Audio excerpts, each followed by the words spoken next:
Trekking ಹೋಗಿದ್ದ 23 ವರ್ಷದ MBA ವಿದ್ಯಾರ್ಥಿನಿಯೊಬ್ಬರು ನಾಪತ್ತೆಯಾಗಿರುವಂತಹ ಘಟನೆ ಉತ್ತರಾಖಂಡದ ಉತ್ತರಕಾಶಿಯಲ್ಲಿ ನಡೆದಿದೆ. ನಾಪತ್ತೆಯಾದ ವಿದ್ಯಾರ್ಥಿನಿಯನ್ನ ಬಬಿತಾ ಪಾಂಡೆ ಎಂದು ಗುರುತಿಸಲಾಗಿದ್ದು, ಆಕೆ ತನ್ನ ಇಬ್ಬರು ಸ್ನೇಹಿತರೊಂದಿಗೆ ಟ್ರೆಕ್ಕಿಂಗ್ಗೆ ಹೋಗಿದ್ರು. ಆಕೆ ಮತ್ತು ಆಕೆ ಇಬ್ಬರು ಸ್ನೇಹಿತರು ಮೇ 28ರಂದು ರೈತಲ್ ಗ್ರಾಮದಲ್ಲಿ ತಂಗಿದ್ರು. ಇದು CCTVಯಲ್ಲಿ ಸೆರೆಯಾಗಿದೆ. ಅದಾದ ಒಂದಿನದ ನಂತರ ಅವರು ತಮ್ಮ ಟ್ರೆಕ್ಕಿಂಗ್ ಪ್ರಾರಂಭಿಸಿದ್ರು. ಆದರೆ ಬಬಿತಾ ಆ ಕ್ಯಾಂಪ್ನಿಂದಲೇ ನಾಪತ್ತೆಯಾಗಿದ್ದಾಳೆ. ಭಾರತೀಯ ಸೇನೆ, ಪೊಲೀಸ್, ಅರಣ್ಯ ಇಲಾಖೆ ಮತ್ತು ವಿಪತ್ತು ನಿರ್ವಹಣಾ ಸಿಬ್ಬಂದಿ ಒಳಗೊಂಡ ಬೃಹತ್ ಶೋಧ ಕಾರ್ಯಾಚರಣೆ ನಡೀತಾ ಇದೆ. ಸುಮಾರು 150ಕ್ಕೂ ಹೆಚ್ಚು ಸಿಬ್ಬಂದಿ ಈ ಕಾರ್ಯಾಚರಣೆಯಲ್ಲಿ ತೊಡಗಿಸಿಕೊಂಡಿದ್ದಾರೆ.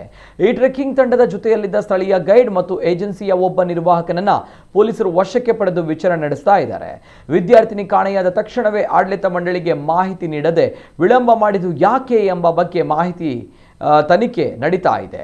ಈ ಪ್ರವಾಸವನ್ನು ಆಯೋಜಿಸಿದ್ದ ಟ್ರೆಕ್ಕಿಂಗ್ ಏಜೆನ್ಸಿಯು ಅಗತ್ಯ ಮುನ್ನೆಚ್ಚರಿಕಾ ಕ್ರಮಗಳನ್ನು ತೆಗೆದುಕೊಂಡಿರಲಿಲ್ಲ, ನಿಷೇಧಿತ ಅಥವಾ ಅಪಾಯಕಾರಿ ಮಾರ್ಗದಲ್ಲಿ ವಿದ್ಯಾರ್ಥಿಗಳನ್ನು ಕರೆದೊಯ್ಯುತ್ತಿತ್ತು ಎಂಬ ಗಂಭೀರ ಆರೋಪ ಕೇಳಿಬಂದಿದೆ.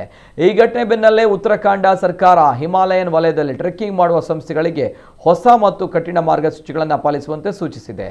ಇನ್ನು ಮುಂದೆ ಪ್ರತಿಯೊಬ್ಬ ಟ್ರೆಕ್ಕರ್ ಕೂಡ GPS ಟ್ರ್ಯಾಕಿಂಗ್ ಸಾಧನ ಇರಬೇಕು ಮತ್ತು ನೋಂದಾಯಿತ ಗೈಡ್ಗಳಿಲ್ಲದೆ ಯಾರೂ ಇಂತಹ ಸ್ಥಳಕ್ಕೆ ಸಾಹಸಕ್ಕೆ ಕೈ ಹಾಕಬಾರದು ಎಂದು ಕಡ್ಡಾಯಗೊಳಿಸಿದೆ.